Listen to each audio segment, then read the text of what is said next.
So this is my lecture on moving from the analysis of the capitalist system that Marx does into his answer or solution to that system. And I'm going to spend some time talking about what he sees as the way the world will or could be, and some of the ways that that has fallen apart, although I will probably finish that on Monday. And I will also talk about this idea of revolution and how it's going to take place. So I'm just going to sort of run through all of that. Marx sees individual workers or the group of the workers called the proletariat as alienated from themselves, from the society they live in, from each other, from the work they do, and from the activity of the work they do. And that uh, exclusion, that alienation, that feeling of brokenness and separation, something some of you may be experiencing as you're quarantined into your homes, but much more likely you are experiencing it as a student when you're actually at the institution or the school, is damaging to the human spirit. And Marx sees that as not part of human flourishing. He's going to say that what distinguishes man from other animals is that they can produce their means of subsistence. So for Marx, human beings find some of their greatest value in the production of their means of subsistence. I know I'm frustrated. I know some of you are frustrated. I know my wife's frustrated with the fact that the work she's doing in some cases here isn't going anywhere. Like, she doesn't feel like she's being productive. She's always looking to make things. I'm looking to make things. I like to make video. Last night I shot some video for a local organization, masked and gloved, but shot some video, and doing that made me feel much better than sitting in my house waiting to do work or waiting for you guys to turn grades in or turn assignments in. So Marx says that you are not feeling fulfilled. You aren't fulfilled if you are not producing your means of subsistence, and that is a conscious activity and a collective activity. And so you're not just producing a means of subsistence for yourself, but because you can create a surplus of that product as you work, because you're not just simply trying to meet some goal to feed yourself, you end up having food that you can share with the community, and you are consciously producing enough for the community to consume. NASD TV is a perfect example of that. The students who do it for their grade find it less than satisfying. And in many cases, they're doing it because they feel exploited. They're not even making their own subsistence product. But those who do it with the mindset towards what it's doing for the community find fulfillment and value in that. And so for Marx, we create our own subsistence, we produce it, and no other creature does that. So there aren't any other farming creatures. They're creatures who are all hunters and gatherers. We have made some distinct difference in that. And so you have a conscious and a collective activity of an individual who then loses that sensibility, because what happens to you is, in the alienated position, you no longer feel that you are making the product you're producing. You're not doing it for yourself. We talked about the keystones and the fact that you guys don't kill yourself to get ready for those keystones, because the keystones are meaningless to you. They don't have any production or output for you. They're not part of your subsistence even. You're doing them for someone else, and you're not even doing them for someone else to help that person, really. You're simply doing an activity that you're divorced from. And so you become cold and distant and broken. And without that investment of self, you can't continue, and the work suffers. But that also means that you experience some measure of frustration. And so your frustrated life experience is part of the decay of your human spirit, according to Marx. And so for you to find fulfillment, one of the things you need to do is realize, have a conscious understanding of the value of that which you produce, and that you own it in particular. And, the other thing Marx says is that what's going to happen over time is those alienated people are going to begin to notice that they are all alienated people together. Part of what Marx is doing in his writing is trying to get people to see that, so that when they see it, they can respond. Because that responding is how people will understand the situation they're in and be able to make a change, because Marx wanted to see philosophy change things. So the idea happens that you step forward, right? And you realize that you're alienated, and that the work you're producing isn't for you, and that you're being exploited by the system. This group called the proletariat sees the capitalists exploiting them. And what the proletariat will eventually do is realize we are all workers. All of us are workers at this bottom level. And that includes, middle management people to some great extent, even though those middle management people have become a guardian-like class, as Plato might suggest, for the non-philosopher king leaders of the capitalist system, you know, we individuals see each other, we form a collective idea that we are workers, and we go and we take over the means of production. He sees that the idea isn't to withdraw to some agrarian lifestyle, as Plato suggests, is the best society, or as the anarchists of his period might have suggested, like Bakunin or someone like that. Destroy everything and replace it with living on farms and whatever. Marx sees the capitalism as a way of building up industry. It's an important part of the historical development. So industry builds and builds and builds, and production builds, and there is the availability of surplus.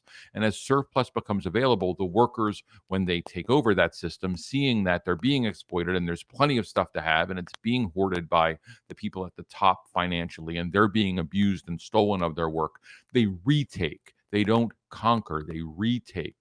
It's a revolution that retakes over the means of production. And as a result, that means of production is in the hands and in the control of the people.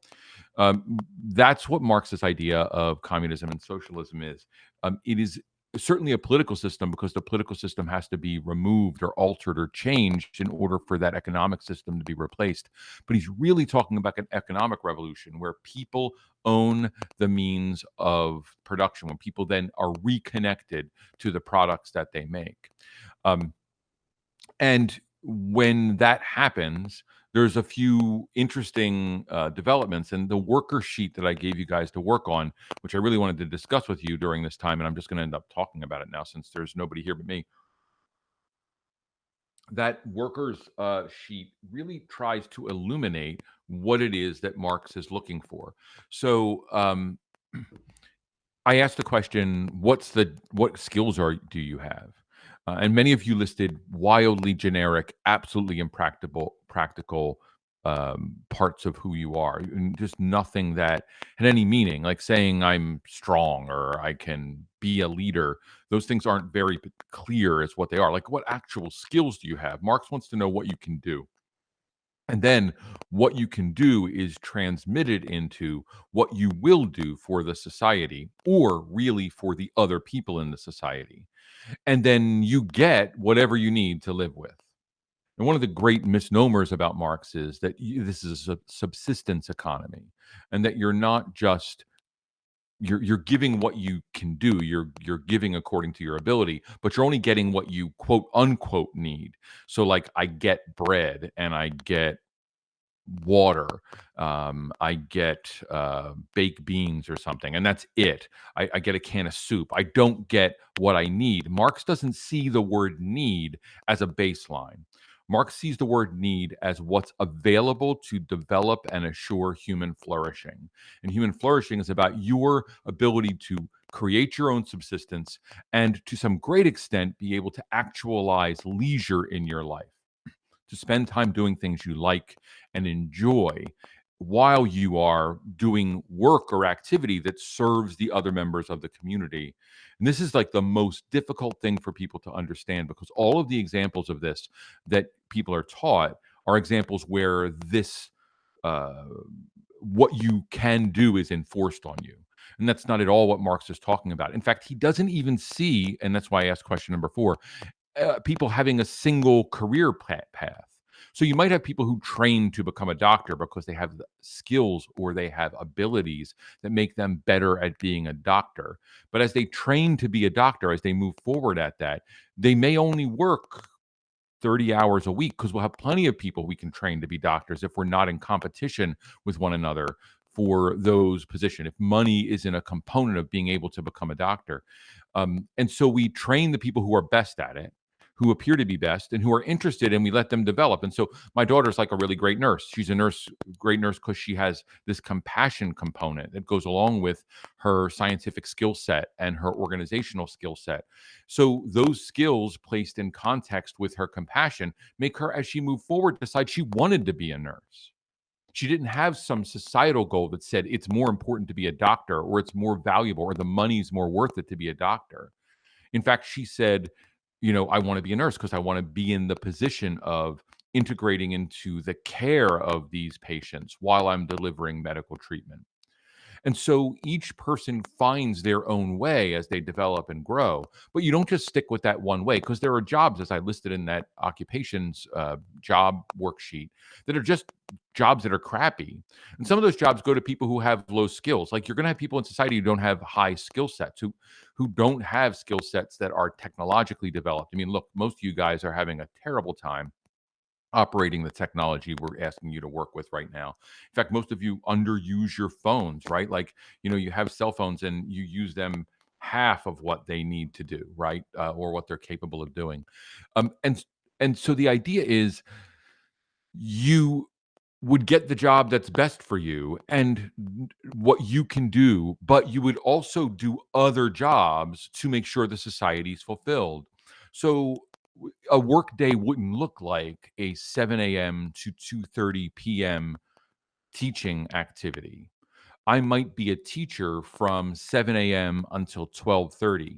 And at 12:30, I would switch from instructing philosophy and video production into 2 hours where my activity is, garbage collector, or my activity is street cleaner, or my activity is some job that is less attractive to the society, that requires a much lower skill set, but is needed to be done. And we can then take those jobs. And then later in the afternoon, I may go fishing, or I may make theater, or I may play music. And my world becomes a series of jobs that need to be done instead of an occupation by which I define myself.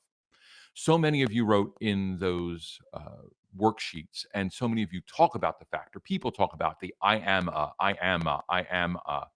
So I am a teacher, or I am a philosopher, or I am going to be an entrepreneur. And all of those ideas are shallow for Marx. He sees you as a human who does work, not as a person who is the job they do. He sees you as a worker, a laborer. Your life is labor.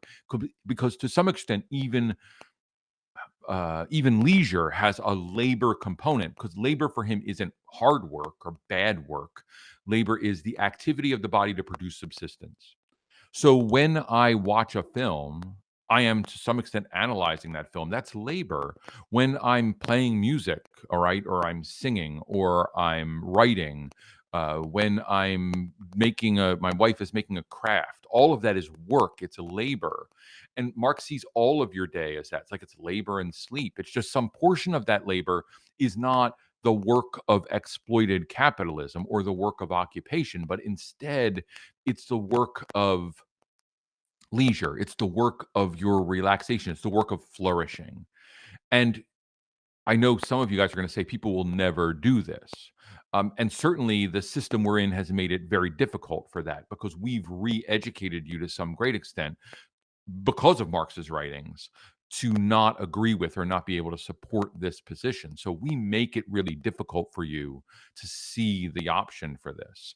But it's the way Mr. Doyle lives, right? I spend part of my day teaching philosophy, part of my day doing video production education, part of my day recording and editing videos for the school district, part of my day working with the theater company, part of my day watching films and analyzing, part of my day doing podcast work, part of my day I'm doing social media, part of my day or part of my week I am taking a walk with my wife, part of my week I am working with a local church institution to help them record video or produce graphics.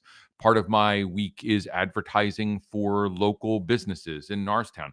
Part of my time is helping people, who have some physical or emotional difficulties, support them, counseling people along the way. You see, like I live that way. You guys can live that way. The idea is that you need a structure where everyone is willing to do that for each other.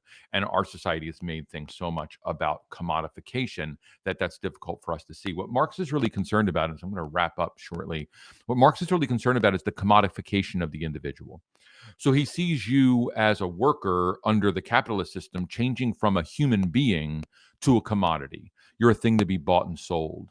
I have friends who are theater folks, and they write that their theater work should never be free. They always need to be paid. And I appreciate their position, but when they say that, they make themselves a commodity, with which I can exchange them for money, and that alienates you from yourself. And so for Marx, the idea of the commodification of you as a person is the ultimate crime. And when you guys take the keystones, you've been commodified to some great extent. All of those ideas, there's some measure of commodification in there. And Marx wants to see you flourish as an individual. So, like, I know Brian wants to do video. I know Carla wants to be a veterinarian, but I know Carla's good at video production. I know Brian is good at thinking and certainly good at being contrary. And both of them could, in the end, teach part of a day. Carla could teach video production. She could run a practicum class late in the afternoon, and she could be a veterinarian for most of the day.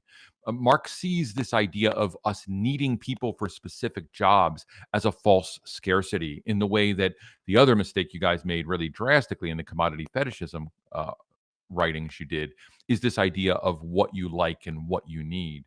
So many of you in that article or that worksheet wrote that you need clothes, or you like clothes, you desire clothes because you need them to be dressed. And Marx would say, you have literally been fooled by the system, because of course you need clothes to get dressed, but you don't need clothes.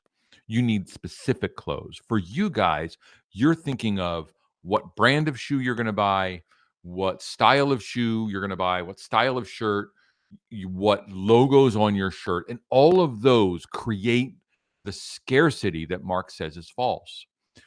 There are plenty of shirts like this in the world, right? And there's plenty of vests, there's plenty of ties, there's plenty of them. Just because I'm looking for a purple shirt and I can't find it doesn't mean there's no shirts.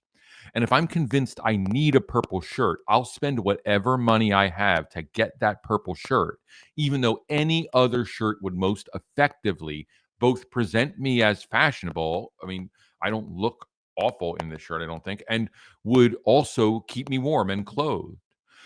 And so there is plenty of material out there. It's just that the society we live in, the capitalist system, creates false scarcity, fetishizes items so that you want the specificity of that item that other people don't have.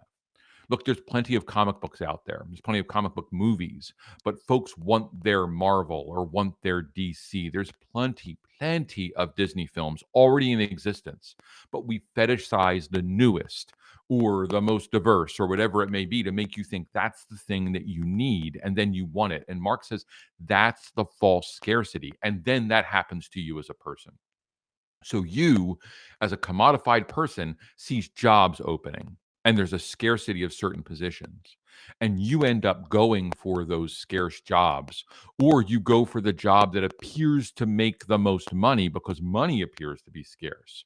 But money's a fabrication, right? We learned from Marx that money is an exchange item placed between product and person so that we can have an exchange value instead of a use value. And we can redefine the monetary worth of something and create profit for the capitalists to gain. So we already have a goofiness about that. You need to be thinking for Marx as what is your place within the system that you're living in? What is your responsibility to others? And what is your responsibility to yourself? What do you need? What can you provide? Marx does not see a world where nobody has a television and the TV shows stink. Marx sees a world where the television shows are all great. They aren't pulled off the air because people aren't watching them right away. He sees everyone having a 50-inch television. He he sees us getting what we want, and technology advancing because of our desire for that which is better. Marx doesn't see competition as a reason you do well. Marx sees the goal of production as why you do well. So I don't make good video because I want to be better than others. I make good video to serve other people, and I make good video to make the best video I can. And when I am, in fact, feeling exploited, I don't make video as well. And you guys do that with your homework all the time. The quality of the work I'm getting on Schoology is bargain basement. It is absolutely done with little or no care for your own personal development or flourishing. You are alienated from that work. You're disassociated from the activity of that work. You're cold and you're empty in that way. And that sounds harsh, but that's me doing my normal thing. And the transition for Marx is if you were to engage in the value of that work for yourself, and if the work was being done to value for yourself, for you to grow. And then if you were sharing what you had in discussions, the brilliance of who you are with others, everyone in the society benefits. This has happened in Caledonia. This has happened in Paris in 1871. That's times when this actual way of seeing things has happened. But in both cases, it was destroyed by the large scale government systems that existed around them. The practical applications of this, the revolutions have always happened too soon. Marx says this has to happen naturally. So it can't be forced. We can't say, let's go do the communist revolution. There's this song I love by Pat the Bunny. It's by Wingnut Dishwashers Union, really. And the line is, it says, "Who does the revolution? Who does the dishes after the revolution? Well, I do my own dishes now. I'll do my own dishes then, and only the people who don't ask that question." And the idea is this for Marx: right now, I'm ready for a change. Right now, I have friends who are ready for a change. But if the society isn't ready for a change, the change can't come, because everyone needs to realize they're workers, and that means you have to break the vision of where we are now. And that's why Marx's analysis is so important to Marx and to Hegel. These philosophers, Marx and Engels, these philosophers are working to wake you, to shake you into wakefulness, so that then you can see your situation and you'll desire to change. Now, whether they're right or wrong, that's your business to make a decision about. I'm just walking you the path that they want you to see. So you shouldn't be a commodity. You shouldn't be bought and sold. You should do what you're good at, and you should be able to do more than one thing you're good at, according to Marx. And society benefits from all of us doing what we're good at, and it assures that we'll all get what we need, and that there isn't scarcity, because we won't be wasting our time making stuff that sits on a shelf because no one wants it anymore. We'll be making the things that people need and want to live and enjoy their lives. And that's basically where Marx is headed. He sees this path as, at some point, an uprising where the workers rise up and take over the means of production. Then there's a period of time when that proletariat, the gang of people, need to rule. But eventually he sees ruling the organizational structure that you might associate with China or with the USSR, with the Soviet Union, disappearing. If that's not part of the equation, it's not what Marx saw. Marx did not see the communist system becoming another hierarchically structured system. He had a sense, although he didn't like the anarchists at all, he had a sense of that loss eventually of governmental society at the top, and that people could manage themselves in small groups. He would love the idea of Montgomery County's treatment of the COVID crisis, that Montgomery County's on point, working every day to make things happen. He would absolutely love that. That's what is going on in Montgomery County. He thought local groups of people working together to make decisions were the way things happened. And that's from those examples I gave you in Caledonia, and it's Caledonia. I think it's 1939 and 1871 Paris Commune. Those are the real examples of what Marx was talking about. He talked about living in community together, as opposed to living as individuals trying to defeat each other. The next big philosopher we're going to talk about, Nietzsche, is going to turn that on its head. But before I leave, and I'm just going to conclude with these last lines, I want you to know Marx, although he did not believe in anything outside of our world, he was a materialist. In fact, he says about religion, religion's the opiate of the people. For him today, television would be the opiate of the people. They're drugs that keep you from noticing the awfulness of your life. And so religion comes along and says, the afterlife's more important. You suffer now so you can move to the afterlife. Television comes along and says, look, just suck this TV drug down and enjoy it. Escapism for Marx would be opium for you. To ignore the situation, to miss the situation you're in, to live in a fallacy. But Marx, for all of that, was a romantic. And when I say romantic, I don't mean a guy who was like a lover. I mean the romantic in the classical definition I've given you before. He believed in the flourishing of humans and that humans should enjoy life, that life should be full of pleasure, and that it comes from self reflection and it comes from some emotional place where we see mankind as good and that society is the thing that is pushing him into the wrong ways and that we need to embrace our latent natural humanity. And that romanticism is present in his work. And Nietzsche, who's going to come in a little bit, is absolutely anti that romanticism, even though in the beginning of his work he thinks that way. All right, I'm going to wrap up. I've given you a lot of information. If you should watch this, I'm going to move my way to office hours, so I'm going to stop the recording. Actually, no, I'm going to stop the recording, and then I will re-record in just a few moments. And that's it. Okay, thanks.